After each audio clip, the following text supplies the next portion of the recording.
amidst the pandemic and beyond. So, naalala niyo during the pandemic, sa eskwelahan, nanon niyo set up before yes, Miss Nicole.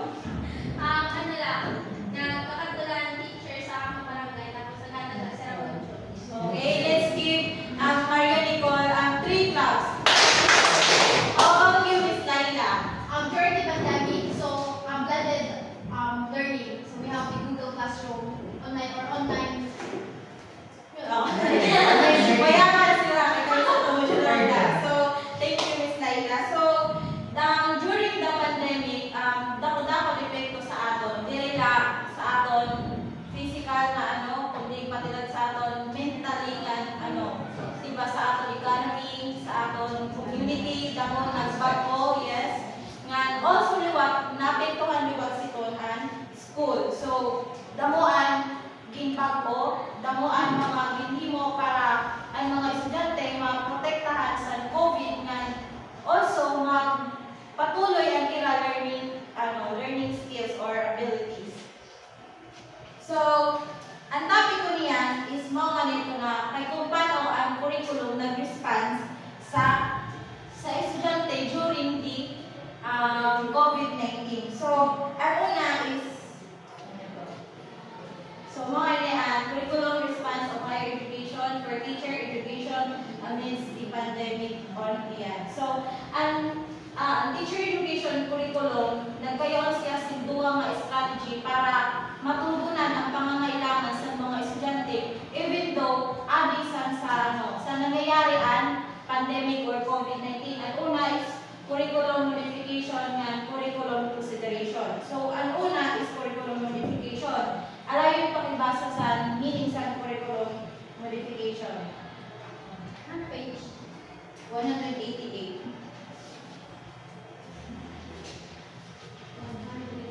Yes. Curriculum modification. Okay. Curriculum modification is the process of making adjustments to existing programs in higher education, specifically teacher education, in order to respond to the needs of the learners amid and post-pandemic. So, mao yun na ang curriculum modification, inisiyaan pa ang process nga sa paghimo sa adjustment sa existing programs ito na time para ito na curriculum is makarespond sa mga pagbulig sa mga teacher, diba, na matugunan ang mga pangailangan sa estudyante. Yes. So,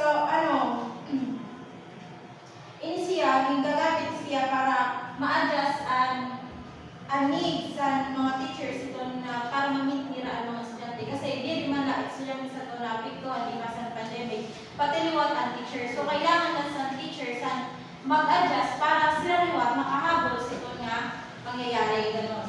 So, dito sa curriculum modification, yun siya sin 5 nga strategies or sa pag-modify sa curriculum. So, una is focusing on the essentials, mapping the needed and enduring outcomes in the recommended and written curriculum. So, dito, ini nga focusing on the essential, ini siya key strategies for curriculum adoption involves and identifying essential learning outcomes or ini nga essential learning outcomes, ini nga duwa na needed outcomes na enduring outcomes.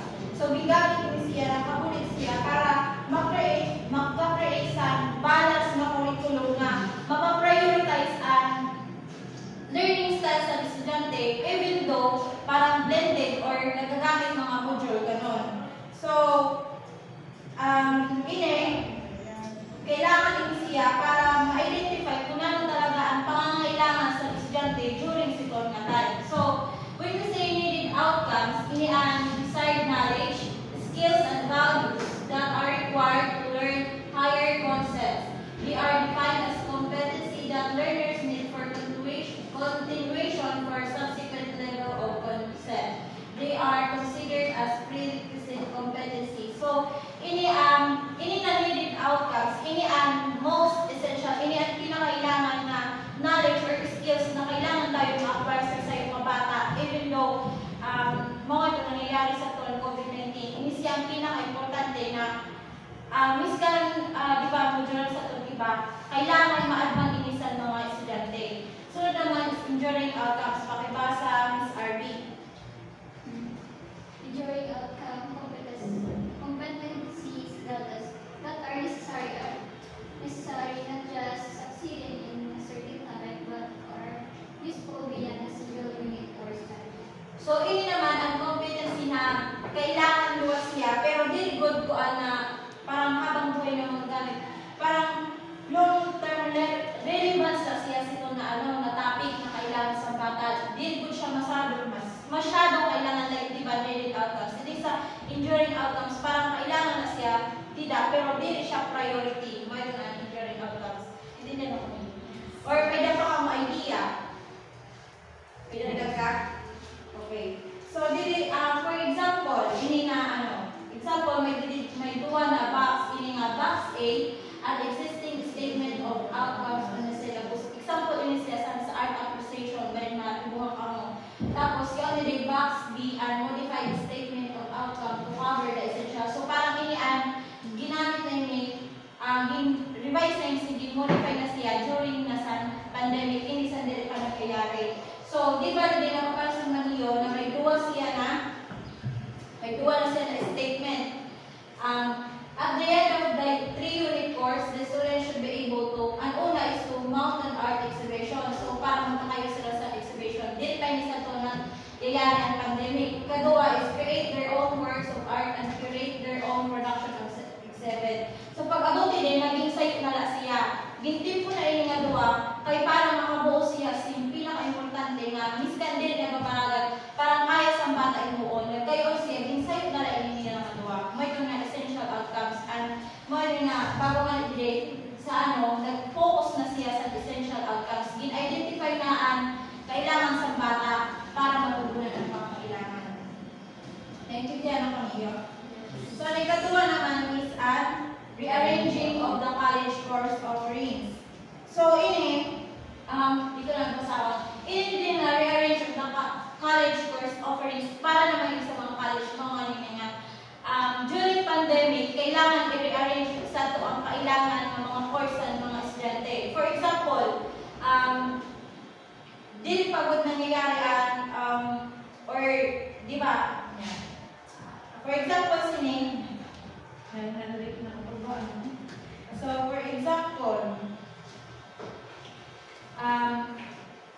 theories and concept courses that can be delivered online may be offered in first 2 years while face-to-face delivery is not yet possible due to risk without infection. So, parang din sa, i-rearrange mo kay kunano ng pinaka-importante na makuha na yung isang bata. Like, ito na mga subject na bawa pang 4th year na kailangan good, i-aari ka din kakadito niya sa una para magamit at online or online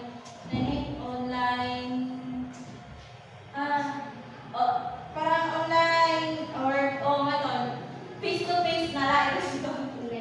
Online learning. So, parang ikakato siya sa una na makakuha din dahil kung saan bata or makuha dahil niya. Tapos parang unless na priority na subject, parang ilalas ito siya na parang antay na module na lang ito. Uunahon mo lang pinaka-importante, i-rearrange ito na mga major subject, tapos ilalas dili good major. Pero pwede man liwat, iunaan, dili good importante, tapos pag okay na panahon na pwede na mag face-to-face, mao pala papangkuha ang major. Ito na mga fields na, mga field study, pero ito na kailangan good ang face-to-face. Thank you. Yes. Sunod is offering of elective of cognate course that relate to the pandemic. So, pakibasa Ms. Nicole. Number 3. In the global health crisis, it is imperative that the curriculum be adjusted by offering courses that are needed to survive and thrive amidst the challenges of the pandemic. Some of the proposed elective courses that are deemed essential, especially in the teacher education programs, are accommodated. So, hindi naman sa offering of elective of cognate courses that relate to pandemic. So, parang ino-offer naman din ang mga course or mga subject na related na sa pandemic. Ito, makaka-relate ang bata kaya kung ano nangyayari sa pandemic. Di ba sa senior high, di ba kasi senior high na nangyari ito? ipapahimo ka-related na sa nangyayari sa atong panahon. Like example, subject naman sa ito na personal development, intra na nila ay kung nangyayari sa COVID-19, ginapot kami dito kay kung nanon among feeling sa pandemic, kung nanon nakakapit ko ba ito sa amo. So by doing that, parang gino-offer mo kay kung nanon ang essential na nakaka-relate sa pandemic. Pwede lumas yung natin din mga subject na or programs na hahatag sa mga teacher education, sa mga teacher liwat. Ang una is ang change management. So, in ang change management, ini ang course na nakafocus sa pag-adapt sa changes ng critical skills in the ever-evolving educational landscape. So, ini ang change management, ini ang course na gitutugdo para maka-adapt ang mga education teachers at ang mga education like us na maka-adapt sa ito na pangyayari. Method ang change management. Sunod naman is disaster risk management. Ini naman ang subject naman ang tutukdo sa mga education kung paano ma-prepare sila or paano nila ma-handle ang sayo ma-risk during the pandemic. Sunod naman is flexible learning and teaching strategy. So, ini ang mga essential na mga kailangan para ma-adapt ang iba-ibang learning modalities or iba-ibang ways para ma-adapt or maitukdo ka nagbago na kay diba during the pandemic na yun. So, ang sunod is resilient education. Ini naman, nagpo-focus naman siya kay kung paano maging resilient kita during ito na pandemic. So, miskan ang mga educators sa ito kung nag-face in mga problems regarding sa ito kay dahong mga problema na hindi ba kailangan ng education, matukdoan with face-to-face. Pag-abot din sa resilient education, hindi tutukdoan nila ang mga education or mga students and education ay kung paano sila maging resilient sa ito na kinakarap ng problema. So, naman is remote teaching. O alternative assessment. Didi, gin-address naman didi ang kailangan pag-adapt sa assessment method na nababagay sa sayo nga remote nga lugar or flexible learning environment. Didi, gitutukdo naman didi kung nanobaan mga assessment na kailangan mong himuon para sa ito na sa'yo mga remote na lugar na ito na nakaka-suit or suit sa ira mga learning capabilities. Sunod is health and mental wellness. So, naman sa iyo, tingin ko na rin na health and mental wellness. Miss Gayon. So, based on your naman siya. Health and wellness. Mental and wellness. Parang kailangan natin kailangan ito sa teacher health and isip or health sa mga kapatid na kami sila mental. Yes, so let's give Miss Gayon 3 claps. Okay, so tama ito si Miss Gayon. So, ini pag-abot din sa health and mental wellness game, bubutangan din importansya ang kahalagahan sa importansya ng kahalagahan. So, emphasize din ang importance sa pag-address sa mental and healthness sa mga tao. Kasi di ba nga during that time na may pandemic, di lang nga nila sa na-apektuhan na, kundi pati aton mental. Kasi di ba, nag-depress, nagkakayon sa anxiety. Kasi ang kulba kayo, di rin na kaya sa una nga, may social gatherings, parang face-to-face ka mga istorya. That time, parang kulong ka sa iyong balay, naka-quarantine. So, na-apektuhan si Ton. So, naman is instructional materials development for blended instruction. So, Ms. Alena, na naman ibig sabihin si Mim. Instructional materials. So, ang mga instructional materials na ginagamit para mag-develop. Instructional material na mga useful siya in terms of building instruction. Okay, tama si Ms. Alena. Ganda 3 class.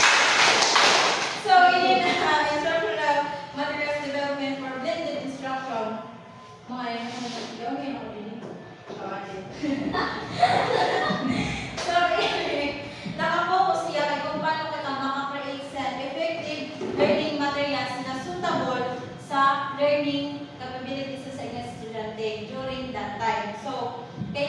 maging creative kay kung paano maka-acquire ang bata sa learnings miskan nangyayari ito na pala or miskan blended na sila na learning or module pa man ito. So, mao yun.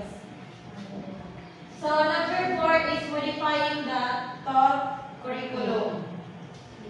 So, today is another way of modifying the curriculum and ensuring learning continuity during the pandemic is the implementation of multiple learning delivery modalities. Considering the face-to-face modalities is not feasible, teachers may consider feasible distant learning opinions like correspondence teaching, module-based learning, and so on and so forth. So, today, gitutong ko naman today kay kung ang iba-iba nga pedagogical mga teaching or kay kung iba-ibang approaches para maka-adapt sa iba-ibang teaching method during that time. Di ba nga mo ito na nabanggit na nagkayaw na din face-to-face modality, dili modular or blended learning. So dili gitutong ko dili na modify na ang curriculum na although irong ito nangyari, mayaon paghapon way para matutulong ang estudyante. So number 5 is modifying the assessed curriculum. So dili naman is gin-emphasize ang pag-adjust ng assessment methods para maka-align sa modified curriculum ng learning modalities sa eskwelahan or sa mga bata. This includes limiting requirements, di ba nga isa to, limiting requirements. So, di ba nga isa to, more on, anato na mga project puro na written, di na po nagpukuan sa to na mga project na mga himuma, an actual na performance sa eskwelahan. So, parang nagkayo na sa limitado na mga requirements sa to. Tapos, mo modifying the assessed curriculum. So, parang gibago na kay kung paano i-assess ng mga teacher and mga kailangan sa estudyante. Intindihan mo kami yun? Yes. So, sunod is curriculum consideration. So, dito sa curriculum consideration is kung ang mga factors yan na nakaka-influence sa design and implementation and evaluation or educational program. So, today, parang kung ano na i-consider mo sa curriculum para i-use ito makatulong sa mga estudyante. Ang una is the context of teaching and learning. So, today, sa teaching and learning, di ba nga na isa to na nag-declare nga isang March 2020 nga magkakaroon sa pandemic, nagkaroon naman parang gimbago na kadamo ng gimbawa sa tunanimo sa mga tao, di ba? Kailangan sa balay lang muna, kailangan maghugas permisan maghugasan kamot or lawas, pag masulog sa balay, kailangan magkarigo, wear face mask. So, parang hygiene. So, describe kay kung ano ang naging impact sa pandemic sa pag-aaral sa mga bata. Gin-highlight din nga, di nila puro sa eskwelahan ang kailangan itukdo sa mga estudyante, kundi kung paano maging aware ang mga bata sa posible mangyari sa era, kung di sila mag-ingat. So, i-short nga din nga, upat din hatag, gindiinan nga general na protocols na kailangan i-follow sa mga estudyante. Ang una is stay at home, keep distance, wash hands nga, wear face mask. So, ini nga upat ang pinaka-general na protocols sa tunay-tukdo. So, sunod naman is the learners and the teachers. So, the teachers and the learners. Gina-address niya naman today kay kung anong pagkakaiba-iba sa mga estudyante ng mga teachers. So, di ba, before mangyari at na pandemic, sa inyong classroom, diverse talaga mga students. Di lang student, kundi liwat ang mga teachers. So, today, gina-emphasize din na kailangan maging flexible and maging adaptable ang teaching methods na ginagamit to cater or para matugunan ito na iba-ibang estudyante or iba-ibang teachers. So, mga didiinan nga, kailangan dalawang magamit sa different methods sa pagtuturo. Sunod naman is appropriate teaching delivery during the time of pandemic and beyond. So, Dili naman gitutukto naman dili an so gitutukto dili an so mga nag-focus naman dili an iba-iba mga teaching delivery methods that can be used depending on the availability of internet connection. So dili naman mga na-appropriate teaching delivery during the time of pandemic. So dili parang hindi kung nano ba ang appropriate na kailangan way para matutunan niya itong mga bata. Di ba nga ni, may only example, kapag lugar wala internet, di ba sa ito nagagamit module or self-rented na kailangan sila sa mga bata. Pag-abot naman sa limited internet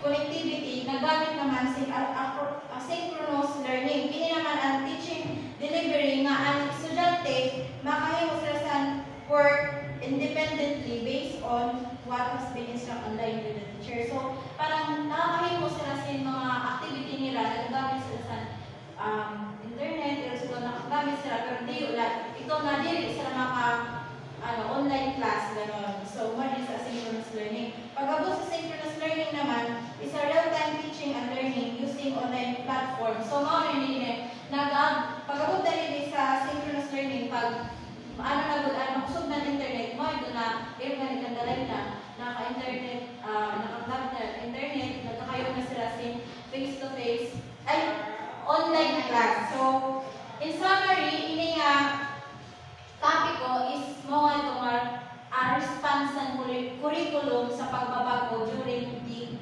pandemic. Kung nalo ba ang kalagahan